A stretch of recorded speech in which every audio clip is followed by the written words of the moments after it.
A ver, vamos a empezar imaginando por un momento que el nacimiento humano no es ese milagro luminoso y envuelto en música celestial que nos ha vendido siempre la cultura popular. Ese que siempre sale en las películas con un filtro cálido precioso. Claro, ese. O sea, imaginemos que en realidad es un trauma brutal, un desalojo violento.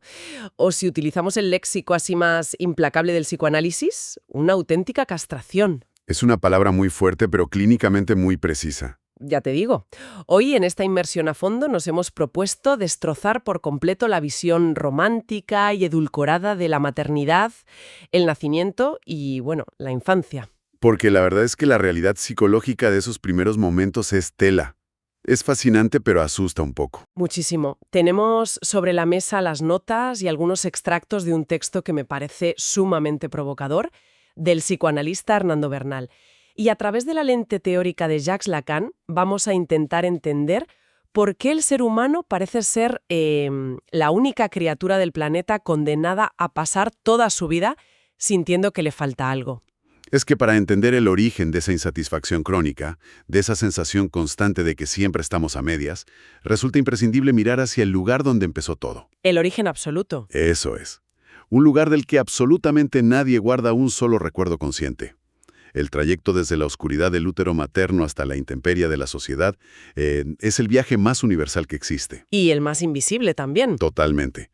Y sin embargo, las fuerzas invisibles y psicológicas que operan ahí resultan francamente perturbadoras cuando te pones a analizarlas bajo esta lupa tan analítica. Perturbador es que creo que es el adjetivo exacto. Porque, a ver, yo misma, leyendo la forma en la que Bernal describe el primerísimo inicio de la vida, me daba cuenta de que aniquila cualquier cuento de hadas. De un plumazo, además. Sí, sí. Si pensamos en un feto en el vientre materno, la publicidad o la tradición nos proyectan siempre esta imagen de una simbiosis perfecta. Dos seres en completa armonía fundidos. Pero claro, ahí el texto hace una distinción muy afilada, muy precisa, entre lo que Lacan llama el orden de lo imaginario y el orden de lo real. Que es clave para entender todo esto. Fundamental. A nivel imaginario, desde fuera, parece un paraíso de amor incondicional, una fusión preciosa. Y esa distinción es el cimiento de todo este edificio teórico que vamos a montar hoy. Porque lo imaginario sería esa narrativa cultural que nos reconforta tanto, ¿no? Exacto. Es la fachada. Pero si despojamos a la gestación de ese barniz romántico y entramos de lleno en el terreno de lo real, y aquí nos referimos a lo biológico, lo material, la dinámica pura y dura de la supervivencia, el texto introduce un término clínico que inevitablemente levanta bastantes ampollas. Madre mía, ya sé por dónde vas. Habla de una relación de parasitismo. Qué fuerte suena eso cuando hablamos de bebés. Suena durísimo, pero objetivamente el feto es un organismo que se adhiere a otro, extrayendo recursos, calcio, nutrientes, energía, para construir sus propios tejidos. Y lo hace sin aportar absolutamente ningún beneficio metabólico al cuerpo que lo hospeda. Ninguno. Y para intentar aterrizar esto sin tanta jerga médica, a mí me venía a la cabeza una imagen leyendo estas notas. Es como si imagináramos a un huésped VIP alojado en un resort de superlujo, con un régimen de todo incluido. Me encanta esa analogía, es muy visual. Es que piénsalo, este huésped privilegiado que es el feto vive ahí atrincherado en la suite presidencial del útero. Vacía el minibar todos los días, exige que la temperatura sea perfecta a las 24 horas, gasta el agua caliente. Y jamás tiene la más mínima intención de pasar por recepción para pagar la factura. Exactamente, ni se lo plantea. Y ese resort ilustra a la perfección la ilusión de abundancia inagotable. Pero a nivel biológico, y sobre todo psicológico, hay que añadirle un matiz bastante más oscuro a la escena. A ver, cuenta. Este huésped VIP carece por completo de la conciencia de que el hotel existe como una entidad separada. Para el feto, no hay un yo y un entorno. Claro, no hay paredes para él. Eso es. Todo ese universo de satisfacción inmediata, de calor y de alimento, se percibe como si fuera una extensión de sí mismo. Es una ilusión de omnipotencia brutal. O sea, él cree que él mismo genera ese bienestar. Literalmente. Pero claro, esto plantea un enigma fascinante para quienes nos escuchan hoy. Si la relación es objetivamente parasitaria desde un punto de vista biológico, ¿por qué la madre, la dueña del hotel en tu analogía, suele estar tan dispuesta e incluso radiante a veces ante este saqueo de sus propios recursos? Bueno, es que esa es la gran pregunta de todo esto. porque la lógica más pura dictaría que un organismo que está sometido a ese nivel de desgaste rechazaría la situación instintivamente. Claro, el cuerpo debería defenderse. Pero el texto menciona que la madre encuentra una satisfacción profunda porque el niño actúa como el equivalente al falo, que es su propio objeto de deseo. Y aquí sí que te voy a pedir ayuda porque confieso que la terminología freudiana y lacaniana siempre me requiere una buena traducción. Es normal, es normal. Porque entiendo perfectamente, que no estamos hablando de anatomía literal aquí, ¿verdad? En absoluto no. En el psicoanálisis de Lacan, el falo es un concepto puramente simbólico. Representa el objeto de la falta absoluta. Es como el símbolo definitivo de la completitud. Vale, el tapar el hueco, por así decirlo. Exacto. Hay que entender que la madre, igual que cualquier adulto que vive en sociedad y utilice el lenguaje, es un sujeto que ya está marcado de fábrica por un vacío existencial. Todos los adultos caminamos por el mundo sintiendo que nos falta una pieza esencial. Esa sensación de que nunca terminas de estar del todo bien. Esa misma. Pues al quedarse embarazada, la madre experimenta a nivel inconsciente la poderosa ilusión de haber encontrado finalmente esa pieza que le faltaba. El feto se convierte en el tapón temporal que llena ese vacío estructural. O sea que no es solo que el feto viva en la más absoluta ignorancia de que está en un hotel gratuito consumiendo recursos, es que la propia dueña del hotel cree genuinamente que la sola presencia de este huésped soluciona absolutamente todos los problemas de su propia existencia. Es una burbuja de autoengaño por partida doble. Totalmente doble. El paraíso absoluto donde no hay carencia, no hay esfuerzo, no hay separación, todo es un solo bloque indivisible.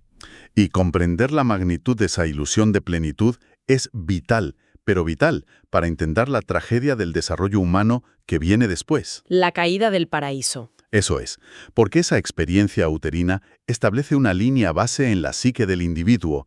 Queda grabada la huella profunda de que una vez, en un pasado inmemorial, hubo una totalidad sin fisuras.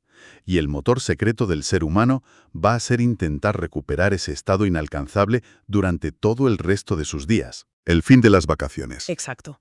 Si esa etapa fetal era la fusión perfecta, el nacimiento no puede ser visto para nada como una celebración donde cortan la cinta de inauguración de una vida feliz. Bernal describe el nacimiento como un corte radical y lo compara textualmente con el trauma de una castración. De aquí la palabra castración recobra ese sentido simbólico del que hablábamos antes.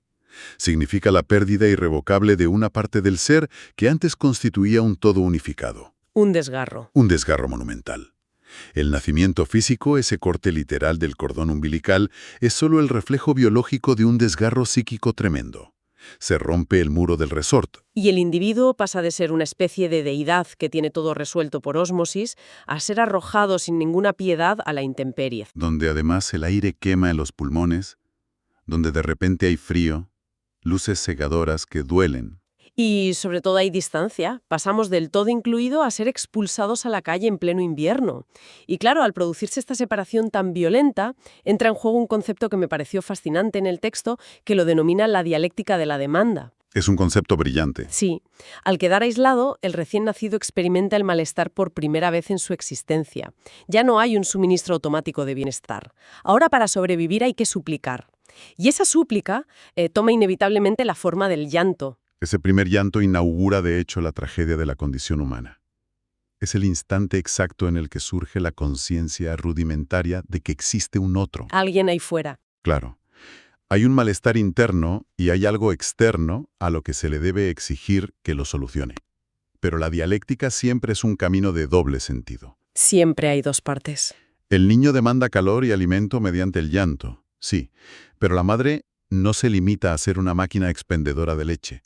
La madre también demanda. Y fíjate, esto es lo que me parece más revelador de todo el análisis de hoy. Uno tiende siempre a pensar que un recién nacido es como un lienzo en blanco, súper puro, que solo recibe mimos. Pero el texto subraya que el peso del mundo ya está cayendo sobre él a través de las proyecciones de la madre. Desde el primer segundo de vida, además. La madre envuelve a ese bebé en una red invisible de expectativas. Proyecta desde ya cómo debe ser, a quién debe parecerse, qué rol va a cumplir para compensar las frustraciones de la propia madre. Es como si le estuviera asignando un trabajo desde el día 1. Tal cual. Interpreta los espasmos del bebé, su llanto o su sueño según su propio universo de deseos. El recién nacido es capturado por la demanda del otro mucho antes siquiera de saber quién es él mismo. O sea que el llanto de un bebé a las 3 de la mañana es muchísimo más complejo que una simple alarma biológica pidiendo nutrientes o que le cambien el pañal. Es en esencia la primera negociación de la historia de ese individuo. Una negociación a ciegas. Claro. Y la madre, al responder a ese llanto interpretándolo, diciendo cosas tipo «ay, qué hambre tienes, mi amor» o «uy, qué enfadado estás», está sumergiendo al niño en lo que Bernal llama el baño de lenguaje. Y ese baño de lenguaje es el mecanismo definitivo que sella nuestro destino. Para poder sobrevivir en este nuevo entorno de separación brutal, el niño se ve obligado a articular sus demandas. Tiene que aprender a usar representaciones simbólicas. Palabras, signos. Eso es, para poder interactuar con la madre y con el mundo general. Pero adoptar el lenguaje tiene un coste psíquico devastador que casi nunca tenemos en cuenta. Y aquí me surge una duda y me pregunto, entonces, a ver si el lenguaje es supuestamente nuestra herramienta principal de conexión, el gran puente que construimos hacia los demás, ¿por qué el texto sugiere de forma tan rotunda que nos condena a vivir en lo que llama el mundo de la falta? O sea, ¿dónde está exactamente la trampa de aprender a hablar? Pues mira, la trampa reside en la propia naturaleza del lenguaje. Las palabras siempre dividen, categorizan y, por definición, siempre recortan la experiencia. Ah, claro. Imagina que un niño llora desde una angustia cósmica inabarcable. Está aterrorizado por la separación del todo absoluto. La madre acude, traduce ese terror infinito a la simple palabra hambre y le da un biberón. Y ya está. Asunto resuelto. En apariencia. Claro, el alimento sacia el estómago, calma el cuerpo biológico de manera temporal. Pero la palabra hambre no logra abarcar ni resolver jamás el pánico existencial de fondo. Claro. Claro, la necesidad puntual biológica se cubre, pero esa necesidad profunda de volver a ser un solo ente con el universo se queda completamente huérfana de palabras. No hay diccionario para eso. Que es como intentar replicar la inmensidad de un paisaje complejísimo usando una caja que solo tiene 3 lápices de colores. Exactamente. O como intentar describir un dolor emocional profundo seleccionando opciones cerradas en un formulario administrativo del médico. El lenguaje es que simplemente no da la talla. Nunca se logra articular la totalidad del vacío. Y por lo tanto, pues la frustración se queda a vivir de forma permanente en la estructura de la mente humana. Y esa insuficiencia constante del lenguaje es lo que instaura de manera definitiva el mundo de la falta. El individuo se convierte en un sujeto hablante y, paradójicamente, fíjate qué ironía, al hablar renuncia para siempre a la posibilidad de recuperar el paraíso perdido. Qué duro es eso. Todo lo que pida a través de las palabras será siempre un pálido reflejo, una sombra de aquella plenitud uterina original. A ver, ante semejante panorama de un ser recién arrojado al mundo que está equipado con unas palabras que no les sirven para curar su herida más profunda, la pregunta es obligada. ¿Qué hace el niño frente a esa angustia abrumadora? Porque entiendo que la psique humana no se rinde sin más. La mente infantil debe intentar alguna maniobra desesperada para volver a la casilla de salida, ¿no? Así es, no se rinde. Y la estrategia psíquica del niño es algo fascinante de observar. Ante la imposibilidad evidente de volver físicamente al útero materno, el niño intenta anular la separación psicológica intentando convertirse en la única fuente de satisfacción de la madre. Acapararla, por completo. Claro. Él percibe que la madre a veces se distrae, que mira el teléfono, que atiende a su pareja o a otros familiares. Es decir, descubre con verdadero terror que él no lo es todo para ella. Que hay un mundo fuera. Eso es.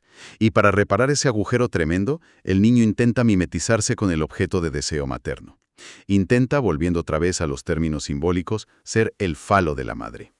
Es como un intento de gritarle en silencio algo así como «Oye, no necesitas mirar hacia el mundo exterior para nada. Yo soy suficiente para llenar todo tu vacío. Vuelve a fundirte conmigo». Una exigencia de exclusividad absoluta. Pero mantener esa ficción narcisista tiene que ser totalmente insostenible a largo plazo, porque si un individuo lograra quedarse anclado en esa fase, atrapado en el papel de ser el tapón emocional de su madre para siempre, supongo que el resultado para su desarrollo independiente sería catastrófico en la edad adulta. Sería la puerta de entrada directa a la psicosis o a la alineación más absoluta. Si no hay una separación clara entre el deseo materno y el individuo en formación, no hay espacio físico ni mental para que emerja un yo propio.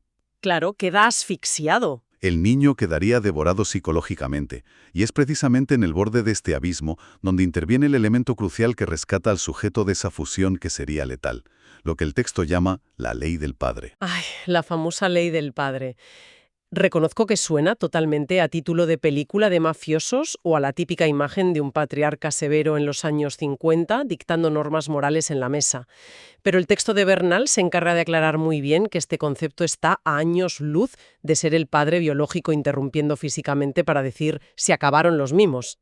Es fundamental que quienes nos escuchan separen la ley del padre del señor físico que vive en la casa. Sí, no es el señor con bigote. Exacto. Esta ley es una función simbólica, es una estructura ordenadora. Puede ser encarnada por el padre, sí, pero también por una institución, por la cultura general o incluso por la propia actitud de la madre cuando le demuestra al niño que hay un mundo con sus propias reglas más allá de su relación íntima en casa. Es como la representación de la sociedad entrando por la puerta. Exactamente. La función primordial de esta ley es aplicar la prohibición del incesto.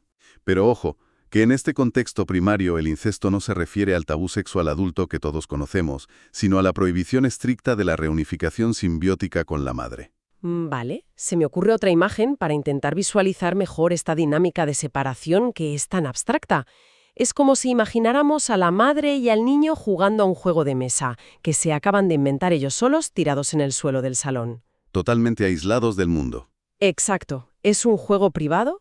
Y en ese juego el niño dicta las normas sobre la marcha, siempre gana, y la madre le permite hacer trampas constantemente porque están inmersos en una burbuja de afecto asfixiante, totalmente de espaldas a la realidad de fuera. Y de pronto, en esa escena, la ley del padre representa la figura de un árbitro implacable, alguien que abre la puerta de la calle, entra en el salón, patea el tablero de juego y anuncia que las normas privadas han dejado de tener validez para siempre. ¿Se acabó lo que se daba? Se acabó el recreo. A partir de ese momento, el árbitro dicta que hay que salir a la acera, y en la calle exterior los semáforos se respetan, los impuestos se pagan en el supermercado, y hay que articular la gramática común de manera muy precisa para que el mundo exterior te responda. Y claro, esa irrupción brutal rompe la ilusión del niño de ser el centro indiscutible del universo materno. El árbitro obliga al niño a renunciar a su fantasía de ser ese falo que completa a la madre, altera el orden de las cosas de raíz e impone una segunda y definitiva castración simbólica. Que es la castración social, podríamos decir. Claro. El individuo debe asumir que no es el todo. Y según la teoría lacaniana que expone maravillosamente Bernal, el resultado de asumir todos esos límites sociales es que el niño debe conformarse con la posición de tener o no tener, insertándose a la fuerza en estructuras que ya existen y que él no controla. Y esa asunción de los límites es dolorosísima, no nos vamos a engañar, pero es el pasaporte de entrada indispensable a la civilización. El niño por fin acepta su propia incompletitud, acepta que siempre habrá un vacío estructural en su núcleo, algo que no encaja. Y no pasa nada por ello. Y no pasa nada. Y al aceptar la pérdida definitiva de la simbiosis materna, se produce el último gran giro de este drama tan intenso. El niño se convierte en lo que el psicoanálisis denomina un sujeto deseante. Y la ironía, espectacular, a mí me explotó la cabeza con esto, la ironía de toda esta teoría es que nuestra mayor herida, nuestro trauma originario más hondo, es precisamente lo que nos empuja a movernos en la vida. Es nuestro combustible. O sea, si el corte del nacimiento y la castración de la ley del padre nos dejan como sujetos marcados por una falta que es irremediable, esa misma falta resulta que es lo que enciende el motor del deseo perpetuo. Porque el deseo surge de la ausencia, nunca de la plenitud. Si nos quedáramos completos, si aquella fusión inicial del resort uterijo nos hubiera mantenido en el tiempo de alguna forma mágica, el ser humano se quedaría completamente paralizado. Seríamos muebles. Toda la historia de las civilizaciones nacen del impulso incansable de intentar llenar, a través de diferentes sustitutos, ese agujero cósmico que dejó la separación primaria de la madre. Es que visto así es verdaderamente abrumador. O sea, si rebobinamos un poco la cinta de esta inversión a fondo que estamos haciendo hoy, el panorama completo resulta sobrecogedor para cualquiera que nos esté escuchando. Es un viaje tremendo. Empezamos nuestra existencia drenando recursos en un paraíso cerrado, totalmente sumidos en una ilusión narcisista de grandeza. Luego fuimos arrancados y arrojados a la intemperie mediante el trauma violento del nacimiento. Intentamos pedir auxilio sumergiéndonos en un lenguaje que terminó atrapándonos, porque descubrimos que las palabras nunca son del tamaño de nuestro dolor. Qué gran verdad esa. Y luego tratamos desesperadamente de fundirnos de nuevo, asumiendo el papel de ídolo absoluto para nuestra madre, hasta que las reglas brutales, pero al final salvadoras de la sociedad, nos exiliaron definitivamente de la fantasía. Y todo este calvario, todo para convertirnos en habitantes funcionales del mundo, perpetuamente insatisfechos, sí, pero eternamente impulsados por el deseo. Sí. Es un trayecto psicológico, épico y bastante violento que tiene lugar en los primeros añitos de existencia y que además sucede de manera casi completamente silenciosa, pero que configura la matriz absoluta de nuestro comportamiento adulto. Es que no somos conscientes. Y fíjate, escuchando toda esta majestuosa y al mismo tiempo terrible arquitectura sobre el sujeto atrapado en la falta estructural que va intentando tapar agujeros constantemente a lo largo de su vida, se me acaba de encender una bombilla que conecta este texto psicoanalítico tan denso con el momento actual, el día a día en el que vivimos. A ver, ¿hacia dónde apunta esa bombilla? Porque me intriga. Pues apunta directo hacia la base misma de la sociedad de consumo moderna. Uy, terreno pantanoso. Es que piénsalo, si partimos de la premisa de que todo individuo camina por la calle con esa cicatriz invisible de la que hablamos, sintiendo que le fue arrebatada esa pieza que garantizaba la armonía total, resulta un poco escalofriante observar cómo funciona la maquinaria de la publicidad hoy en día. Claro, ya veo por dónde vas. No están los anuncios bombardeando exactamente y sin piedad sobre esa misma herida originaria. Nos prometen constantemente que si adquirimos el coche eléctrico más avanzado, si compramos el reloj inteligente que nos mide hasta los suspiros, o si logramos proyectar la estética perfecta de vacaciones en redes sociales, entonces, por fin, alcanzaremos esa paz absoluta. Es vender el paraíso. En el fondo, parece que todo el engranaje económico está diseñado milimétricamente para vender el útero materno de vuelta. Nos empaquetan la fantasía del retorno al paraíso simbiótico, pero esta vez con asientos de cuero. O sea, brillante. La maquinaria del marketing actúa efectivamente ofreciendo sustitutos constantes de ese falo originario que hemos perdido. Te promete que el siguiente objeto de consumo, el último modelo de lo que sea, será la pieza definitiva que cierre el círculo de tu ansiedad. Que por fin vas a descansar. Eso te dicen. Pero la brillantez y, seamos sinceros, la crueldad absoluta de este sistema radica en que, como el propio texto de Bernal evidencia, la falta es estructural. Es parte del chasis. Exacto, no tiene cura. En el momento en que el individuo adquiere el famoso coche o el reloj de turno, la ilusión de completitud se desvanece en cuestión de semanas o de días. El vacío emerge de nuevo de las profundidades, el motor de la insatisfacción arranca otra vez y el sujeto se lanza ciegamente a desear el siguiente objeto. Es la mercantilización perfecta y macabra del trauma de haber nacido. Una rueda infinita de consumo que comenzó, irónicamente, con nuestro primer llanto y con nuestro primer baño en el lenguaje. Madre mía, esta lectura verdaderamente nos obliga a mirar el espejo con otros ojos muy distintos. Desde luego que sí. Yo como analista estoy acostumbrado, pero entiendo que es fuerte. Queremos agradecer inmensamente a quienes nos han acompañado en este vertiginoso análisis de las teorías de Bernal y Lacan. Desgranar todos estos engranajes invisibles que sostienen la psique humana nunca es una tarea sencilla, pero creemos que resulta fundamental para comprender de qué material exacto están hechos nuestros anhelos más profundos. Totalmente necesario pararse a pensar en esto. Quien se haya sumergido hoy con nosotros en estas ideas seguramente encontrará muy difícil no observar sus propias demandas cotidianas desde otra perspectiva totalmente nueva. Yo creo que hoy más de uno se va a la cama dándole vueltas al tema. Estoy segura de ello. Quizás la próxima vez que se sienta el impulso irrefrenable de perseguir un objetivo externo para calmar una ansiedad que es muy interna, valga la pena detenerse un segundo y preguntarse de dónde viene realmente ese vacío. Nos encontramos en la próxima inmersión a fondo.